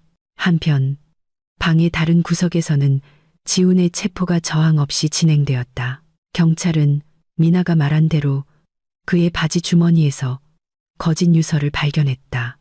지훈은 부인하지 않았다. 그는 자신을 변호하지 않았다. 차가운 쇠수갑이 양 손목에 채워졌을 때 지훈은 그저 체념한 듯 고개를 숙였다. 그의 얼굴은 눈물과 콧물로 젖어 매우 비참해 보였다. 경찰이 그를 미나 옆으로 끌고 갈 때 지훈은 잠시 멈췄다. 그는 얼굴을 들어 후회로 가득 찬 붉게 부은 눈으로 미나를 바라보았다. 그의 입술이 미안해라는 단어를 형성했지만 아무 소리도 나오지 않았다. 미나는 감정 없는 무표정한 얼굴로 그 시선을 마주했다. 그녀는 자신의 마음의 평화를 위해 이미 용서했지만 결코 잊지는 않을 것이었다. 그녀는 아무 말도 하지 않고 그저 다른 쪽으로 고개를 돌려 그들 사이의 정신적 유대를 영원히 끊었다. 법의학팀이 뒷뜰과 자료실을 샅샅이 뒤지기 시작했다. 그들의 발견은 미나의 모든 주장을 확인시켜 주었다. 지판이 파인 무덤, 부식성 화학약품통, 그리고 미리 준비된 미나의 여행 가방은 계획적인 살인 미수에 반박할 수 없는 증거가 되었다. 자료실에서는 위조 문서 더미와 유라의 일기장을 발견하여 수년간 지속된 체계적인 범죄의 패턴을 밝혀냈다. 그날 밤 지훈 가족의 거짓된 성공의 상징이었던 호화로운 저택은 올해 가장 큰 사건 현장으로 변했다. 초대 손님들은 한 명씩 간단한 진술을 한 후 귀가할 수 있었고 내일 아침 도시 전체의 화제가 될 공포 이야기를 가지고 갔다. 미나는 이미 라이브 스트리밍을 끈 수진과 함께 앞 테라스의 의자 중 하나에 앉아 있었다. 수진은 친구의 어깨를 꼭 껴안아주며 미나에게 절실히 필요한 따뜻함을 주었다. 한여경이 다가와 따뜻한 차 한 잔, 독이 든 약초차가 아닌 보통의 달콤한 차, 그리고 담요를 가져다 주었다. 미나는 여전히 약간 떨리는 손으로 그 차를 받아 천천히 한 모금 마셨다. 설탕의 단맛과 물의 따뜻함이 목구멍에 달라붙어 있던 두려움의 잔재를 씻어냈다. 그녀는 구급차가 박 여사의 굳은 몸을 싣고 떠나는 것을 보았고 그 뒤를 지훈을 태운 순찰차가 따랐다. 그들의 사이렌 소리가 밤의 정적을 깨고 멀어지다가 마침내 어둠 속으로 사라졌다. 옆 정원의 나무 그늘 뒤에서 김씨 아저씨의 모습이 나타났다. 그는 비틀거리며 미나에게 다가왔다. 그의 늙은 얼굴은 피곤해 보였지만 평화로웠다. 그는 더 이상 두려움에 고개를 숙이지 않았다. 그는 꼿꼿이 서서 이가 빠진 치아를 드러내는 진심 어린 미소로 미나를 바라보았다. 미나는 일어서서 담요를 내려놓고 그 노인에게 다가갔다. 말없이 미나는 김씨 아저씨의 손을 잡고 깊은 존경의 표시로 그 손등에 입을 맞추었다. 김씨 아저씨는 놀라 다시 눈에 눈물이 고였다. 그는 아버지처럼 딸의 머리를 부드럽게 쓰다듬었다. 오늘 밤 이 집에서 약하고 목소리 없는 존재로 여겨졌던 그들 두 사람은 마치 무너지지 않을 것 같았던 폭정을 무너뜨리는데 성공했다. 김씨 아저씨는 이어서 손짓을 하여 활짝 열린 대문을 가리키며 미나의 앞길이 이제 장애물 없이 깨끗해졌다고 알려주었다. 미나는 고개를 끄덕이며 그날 밤 처음으로 환하게 웃었다. 정말로 부담 없이 자유로운 미소였다. 그녀는 뒤돌아 뒤에 있는 웅장한 저택을 바라보았다. 경찰이 정문에 노란 통제선을 치기 시작했다. 안에 크리스털 샹들리에 불빛이 하나씩 꺼지기 시작했다. 한때 꿈의 궁전처럼 보였던 그 집은 이제 많은 죄를 간직한 거대한 무덤처럼 어둡고 삭막해 보였다. 미나는 그 집과 모든 유령 회사의 자산이 곧 빚과 사기 피해자들의 손해배상을 위해 국가와 은행에 의해 압류될 것이라는 것을 알았다. 박 여사의 화려한 유산은 흔적도 없이 사라지고 영원한 치욕으로 대체될 것이었다. 하지만 미나에게는 그것은 더 이상 중요하지 않았다. 그녀는 그 더러운 재산에서 단 한 푼도 원하지 않았다. 수진이 미나의 어깨를 감싸고 문 밖에 주차된 자신의 차로 걸어가자고 했다. 밤 공기가 미나의 피부에 매우 시원하게 느껴졌다. 그녀는 가벼운 발걸음으로 그 집 마당을 나섰다. 그녀는 더러워진 고급 드레스, 시어머니가 준 보석, 그리고 부유한 가문의 며느리라는 지위를 남겨두고 떠났다. 그녀는 오직 자기 자신, 자존심, 그리고 자유만을 가지고 나왔다. 그녀는 내일 무슨 일이 일어날지, 어디서 살게 될지, 또는 어떻게 새로운 삶을 시작할지 몰랐다. 하지만 한 가지는 확실했다. 그녀는 아직 살아 있었다. 그녀는 그 장미 정원의 무덤에서 살아남았다. 그리고 그녀에게는 그것만으로도 충분했다. 미나는 수진의 차에 올라 조수석에 앉아 안전벨트를 맸다. 수진이 차 시동을 걸고 미나를 향해 고개를 돌리며 조용히 물었다. 준비됐어? 미나는 심호흡을 하고 도시의 불빛으로 밝혀진 넓게 펼쳐진 도로를 앞으로 바라보았다. 그녀는 스카프를 정돈하고 백미러에 비친 자신의 모습을 바라보며 고통의 잿더미에서 방금 다시 태어난 강인한 여자를 보았다. 응, 준비됐어. 미나가 단호하게 대답했다. 차는 그 고급 주택가를